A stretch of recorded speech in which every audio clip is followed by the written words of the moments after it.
My RC year is over and it's so bittersweet. So today I want to reflect on what this year actually felt like from the inside. The relationships, the surprises, the things I learned about community that I don't think I could have learned anywhere else. This is not meant to be an advice video, but more of a glimpse of what it looks like and feels like to be on the inside of Harvard Business School.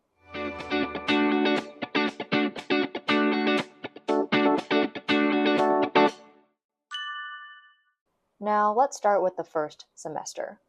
It is truly a magical time, and I mean that literally. There's a quality to it that cannot be manufactured or recreated. Nobody knows anybody.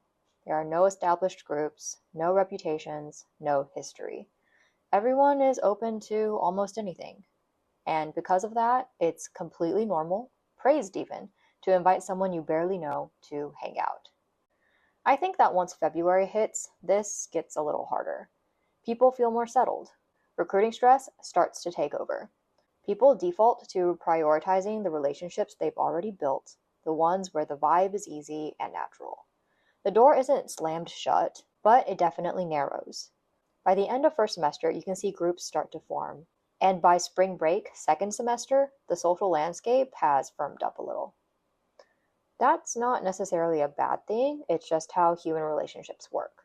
But it does mean that the investment you make in the first few months matters disproportionately. The relationships you start building in September may not be the ones you'll still have in May, but the more times you reach out and try, the higher the odds are. Now I want to talk a little bit about cliques. So yes, cliques form. Of course they do. You put 95 high-achieving, social, opinionated people together for a year, groups are going to emerge. And honestly, I think it's fine. It's human nature. People gravitate towards the people that they vibe with. But here's what I want to say about it. People do notice. If your group is visibly exclusive, you always sit together, always eat together, always show up to events together, and don't actively engage with anybody outside the circle, people notice that. And you will be judged for being exclusive. Others will judge you for limiting yourself. Either way, it's a reputation signal, whether you intend for it to be or not. In my personal opinion, it's better to have authentic relationships regardless of the structure of the friendships. If your closest friends happen to form a group, that's great, but don't let the group become a wall that keeps other people out. The section is small enough that everybody is watching, and the people who are warm and open up to everybody, while even having a close circle, those are the ones who build the strongest relationships. And this connects back to something I've been thinking about, the power of positive feedback and encouragement. It can be as simple as complimenting somebody's outfit, telling someone what they did over the weekend sounded fun, saying, "That was a great comment in class today." These tiny moments open the door to deeper relationship building. When you make others feel good, they attribute that feeling to liking you. It sounds obvious, but most people don't do it because everyone is in assessment mode, trying to figure each other out, and the default posture is to be critical rather than generous. To be honest, I struggle to do this naturally, so I'm very intentional about giving compliments and words of affirmation to others. And just as cliques invite judgment, being in any kind of leadership position basically guarantees criticism as well. Just an FYI if you're thinking about running for anything. I was the CMO of a club conference this year, and I specifically chose a behind-the-scenes type of role because I did not want the visibility, and I really just wanted to learn how the gears turn. It was a great experience. People were very nice, and they told me that I did a great job, and that opened up room for relationships to be formed. People that I never had a reason to interact with or only had surface-level interactions with suddenly had a reason to talk to me, ask me questions, and those conversations often turned into something real. But I also want to be honest about the other side. The more visible you are, the easier it is to draw critique and judgment. Honestly, this is guaranteed. If you take on a leadership role, whether that's section leadership, club leadership, or just being someone who speaks up a lot in class, you are putting a target on your back. Not because people are mean, but because everyone at HBS has opinions, and the visibility gives them something to form opinions about. Usually the critiques are mostly about personality, and second most common is about motives. Very rarely is it about competence, because everyone here has a minimum level of capability, and honestly, anyone can do anything.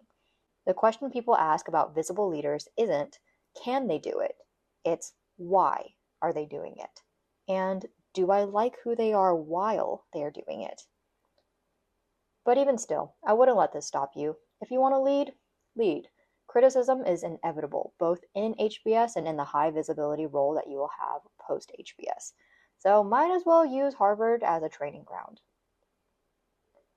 Another thing I noticed is that everybody wants to give advice rather than actually support. When you're leading something, you'll get a lot of, you should do this differently, and not as much of, how can I help? That's just the HBS dynamic. It's full of people who are trained to give opinions. But just be ready for it and don't take it personally. So this is my takeaway. If you want to lead, lead. But know that visibility comes with critiques and make sure that you're ready for that. The people who handle it best are the ones who are leading because they genuinely care about the mission, not because they want the title on their resume. Now I want to step back for a second and talk about something I've been grateful for all year. Honestly, I think right now is the perfect time to get my MBA, and I'm really grateful to God for the timing. AI is taking off real freaking fast, and it's changing the way that people work. And an MBA at HBS is the world's most okayest sabbatical. Nobody questions it. Nobody thinks you're being lazy. You get to pause, learn, build, test, and play without a full-time job demanding all your attention. Not only do I get to learn about how business is changing from the constantly updating classes and cases, I also get the chance to stop and actually engage with AI tools. Not just as a side project squeezed into evenings and weekends, but as a real part of my education. HBS sees the importance of the impact, and they got us access to some of the best tools out there. Claude Code, ChatGPT, Codex, Manus, Lovable, Julius, plus all the regular subscriptions like the Wall Street Journal and the New York Times. Most people in the working world have to learn AI while holding down a full-time job. We get to learn in this bubble, exposed to some of the best and most innovative ideas and people, with the liberty and safety net to experiment. And who knows, maybe something will take off. But here's the thing I keep coming back to. Relationships cannot be replaced by AI. Yes, the tools will keep getting better, and all of the finance and whatever else I'm learning can be learned through AI, or AI can replace them. The models, of course, will keep getting smarter. But the ability to sit across from another human, listen to their perspective, challenge your own assumptions, and build trust through shared experience, that's what the section is actually about. And no model can replicate that. And I'm going to repeat something that I've already said before. One of the most misunderstood parts about the MBA is not networking with people who can give you a job now, but it's networking with your peers. Because in a couple of years, they will be the ones to hire you into their organizations to run something that you are capable of. Now, let's spill some tea. This is something I think prospective students and even current students in other sections might find interesting. Why different sections have different section cultures, and what I think made my section the way it is.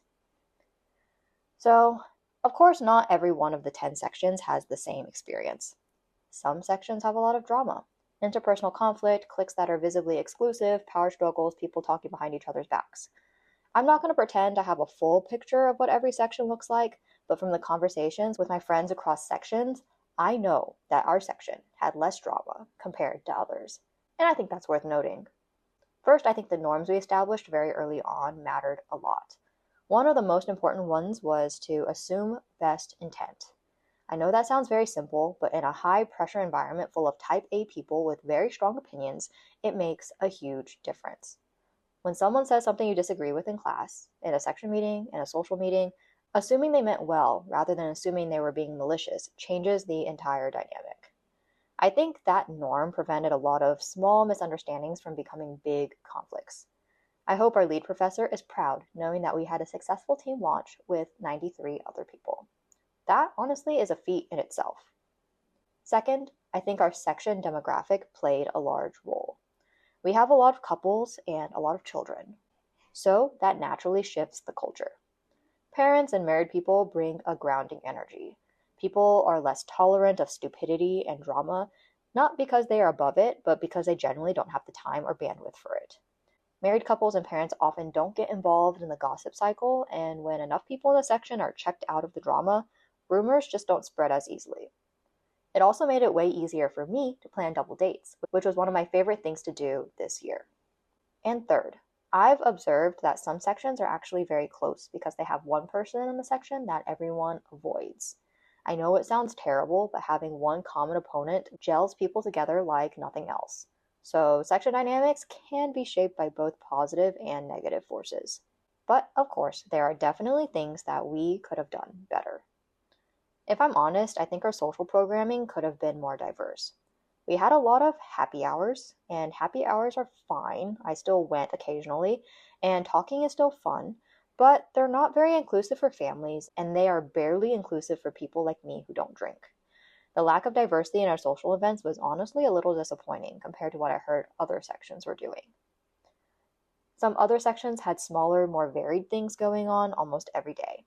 Game nights, cookie nights, outdoor activities, and people could choose to go to the ones that interested them. One section I heard only had one section chair instead of the normal two, and that person held monthly social planning meetings where anyone in the section with an idea could come and pitch it. They would plan the entire social calendar for the month, and each person led and executed their own event. And the social chair just helped support and helped allocate funds from the section dues. That model is honestly much better than having two social chairs plan everything themselves, because oftentimes our social chairs just defaulted to happy hours because they're the easiest to plan and squeeze into their extremely hectic schedules already. Now I want to talk about a major positive metric our section did so well on. Our section chair, and section chairs are usually professors that help lead the section, said something at the beginning of the year that really stuck with me. They said that the best way to evaluate the culture of a section is how many people come to the second section retreat. Everyone goes to the first one because it's new, exciting, and nobody wants to miss out. But the second time, that's when you see who actually prioritizes the community. We had over 100 people come to our second section retreat, including about 13 to 15 partners. That is an incredible turnout, and I think it reflects something real about what we built this year. Even with my critique about the socials, the foundation of care and respect and assumed best intent held. People wanted to show up for each other, and that's not something you can manufacture. It's something you earn over the course of RC year. And one more thing I'm genuinely proud of for my section is that I think we were inclusive socioeconomically. Most people in my section are just a little bit more cost conscious, and I've heard from friends from other sections that some people would reach out to the wealthier students and plan trips to expensive international destinations like Dubai or a weekend Europe trip, and that makes others feel bad in two ways. First, for not being invited, and second, for not being able to afford it. Not being able to afford the perceived cost of building relationships, that's a painful feeling. And it creates an invisible wall that has nothing to do with personality or character. I don't think our section was perfect about this, but I think the general vibe was that nobody was showing off, events were priced in a way that didn't exclude anyone, and everybody was willing to give up what they thought was best to include more people. And I think that matters more than people realize. So it is definitely bittersweet that the section experience is ending, but I think HBS knows that 2 semesters is the perfect amount of time. We hear a lot of advice from CEOs and former CEOs in class, speaker events, and in our cases, and they say that you want to exit on top, at the peak of your tenure, so you're remembered for the good things, and your reputation is not marred by overstaying. And I think that is exactly what is happening here with the section experience. It is the right time to part ways. We've figured each other out. We know each other's tendencies, each other's strengths, each other's quirks, and in class, we know what type of comment each person is going to make before they make it. And honestly, I think people are a little less engaged because of it. The mystery is gone, discovery phase is over, and when the discovery phase is over, people complain more, judge more, and take each other for granted. So I think ending it now, right at the peak, right when we still love each other but are starting to feel the edges fray, is the right call. We have our groups, we have our friendships, we have the memories. We are even still trying to cram hangouts in the last few days before we ship off to our internships around the world. So now it's time for the next challenge. This way, we can all naturally find our equilibrium distance from each other, like molecules, like magnets, like planets settling into orbit. Some people you'll stay close with, others will naturally drift, and that's okay. Because the foundation was built this year and will hold up even as the distance changes over time, over decades. I think if we had a third semester in the same classroom together, it would not be better. And the difference between a relationship that ends at its peak and the one that is dragged on past it is the difference of how we will remember each other 20 years from now. Now, I just want to end with the moments that I will remember most fondly. I will always think of the first day, section reveal on the lawn, getting our t-shirts, meeting the 93 other people we would be spending every day with, not knowing a single one of them. I wore my handmade floral shorts because I knew no matter what color the section shirt was, the odds were very high that it would match my shorts. And I was right. Our lilac shirts matched perfectly. And I got to use my shorts as a conversation starting piece. I will also remember the small moments, the moments that I know were the good old days. Cooking for section dinners, the double dates that got me out of the HBS bubble, small group with the Christian Fellowship that reminded me HBS problems are champagne problems in the grand scheme of things. Those were my anchors, and they kept me sane. I will also remember the big moments. I got to present the WSA Tom exam review in Klarman. That was my first time getting to speak on the Klarman auditorium stage. I remember feeling nervous until I saw my section mates in the crowd. That really calmed me. I figured that they've seen me mess up before, so this one would just be as low stakes as any other class. I will remember the simulations, Everest, Shad, and all the other ones I did not mention on this channel, where I got to strip wires and explain breadboards and feel for the first time in my MBA that my engineering background was the most valuable thing in the room.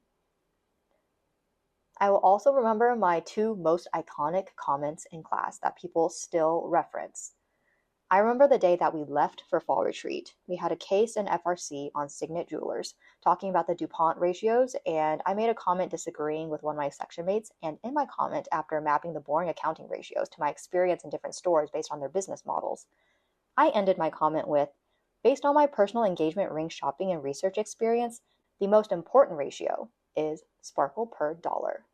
And the class erupted. And since then, so many people have come to talk to me about one of my favorite topics: how not to get taken advantage of by jewelry stores by knowing how to maximize sparkle per dollar. And then my other very long comment was about autonomous drones in TEM. And those were probably the only two comments my section mates remember and I remember feeling proud about. And of course, the roasts. Every section roasts their professors on the last day, and it's the most beautiful, chaotic, laugh-crying experience I have ever been a part of.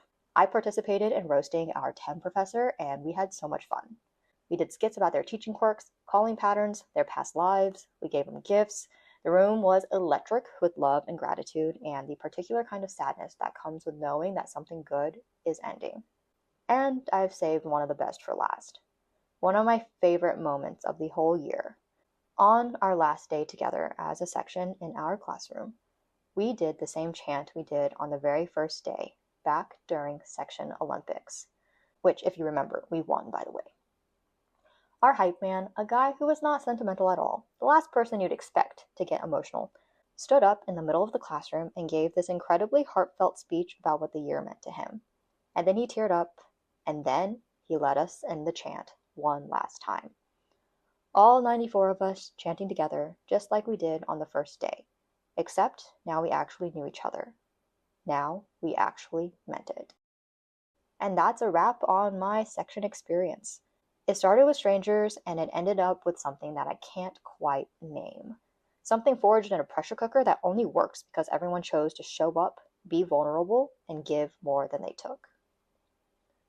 I have the best section, and I wouldn't trade it for anything. Anyway, in my next video, I plan to put on my engineer hat and answer the question everyone asks me about. Is the HBS MBA actually worth it? Well, I will tell you my honest analytical answer, having gone through half of the experience so far. Subscribe so you don't miss it.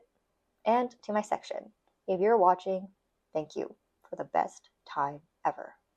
Until next time, bye guys!